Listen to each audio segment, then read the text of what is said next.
আমি আজকে দেখাবো আপনাদেরকে সৌদি আরবের একটি বিয়ের অনুষ্ঠানের আয়োজন, যেখানে আছে 500-ও অধিক মানুষের আনাগোনা। এই প্রথম আমি কোনো সৌদির বিয়েতে আসলাম। কফিলদের সাথে কাজ করলে তাদের বিয়ের অনুষ্ঠানে যাওয়া যায়, কোম্পানিতে কাজ করলে বিয়েতে সাধারণত যাওয়া হয় না। আর তাই তো আমি এখানে এসে খুবই আনন্দিত এবং মুগ্ধ হয়েছি তাদের এই আয়োজন দেখে। এদিকে আমার সাথে এসেছে আমার আরো 3-4 কলিগ। তো আসেন আমি আপনাদেরকে ঘুরে ঘুরে দেখাই। এটির এক পাশে আছে হাত ধোয়ার জন্য বেসিনের ব্যবস্থা। যেহেতু এখানে 500-ও উপর মানুষের আয়োজন, তাই বেসিনের সংখ্যাও বেশি। জায়গাটা দেখে বুঝতে পারতেছেন জায়গাটা কতটা পরিষ্কার পরিচ্ছন্ন। এখন যাকে দেখতেছেন তিনি একজন আমাদের বাঙালি ভাই, তিনিও এখানে সার্ভিস দিতে আসছে। গেস্টরা আসার আগমনের সাথে সাথেই তারা তাদের এই সার্ভিসটি প্রদান করে থাকেন। এভাবে সার্ভিস দেওয়ার জন্য তাদের অনেক কৌশলী জানা আছে। আমাকে উনি বলতেছিল ছবি উঠাইলে বেশি করে উঠানোর জন্য। ভাইটি খুবই আন্তরিক ছিলেন। ওনাদের গ্রুপে ছিল আরো 8-10 জনের মতো। খাওয়ার পাশাপাশি কিন্তু চায়েরও ব্যবস্থা আছে এখানে। এদিকটাতে আমরা ফ্রেশ জুস গুলো গ্লাসে ঢেলে ঢেলে নিচ্ছি ওয়েলকাম ড্রিঙ্কস হিসেবে গেস্টদেরকে দেওয়ার জন্য। এখানে প্রায় 4-5 পদের মতো ফ্রেশ জুস আছে। আমরা ফ্রিজ থেকে জুসের বোতলগুলো বের করে গ্লাসে ঢেলে নিচ্ছি। এখানে আছে ম্যাঙ্গো, স্ট্রবেরি, কিউয়া, আনার,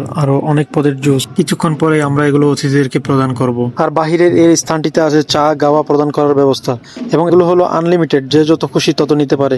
সবার জন্য উন্মুক্ত করে দেওয়া আছে। সামনের উপরে রাখা ইলেকট্রিক হিটারে গাওয়াগুলোকে গরম রাখার জন্য রাখা হয়।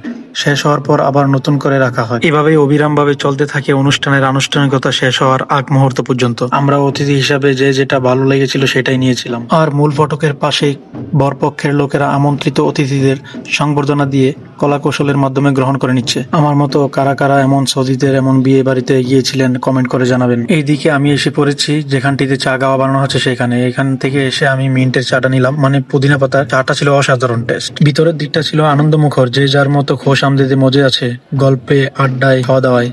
দেখতেই পাচ্ছেন টেবিলে টেবিলে রাখা আছে খেজুরের ভর্তি পাত্র, আর সাথে আছে কুকিজ আইটেম, আর সামনে আছে ফ্রুটসের বিশাল একটি ডেকোরেটেড পাত্র। আর সামনের দিকটাতে আছে বরপক্ষ এবং বর, যেখানে ফটোশুট করা হচ্ছে। এদের আরেকটি ব্যাপার লক্ষ্য করলাম, তারা বড়দের প্রতি খুবই শ্রদ্ধাশীল এবং যত্নশীল।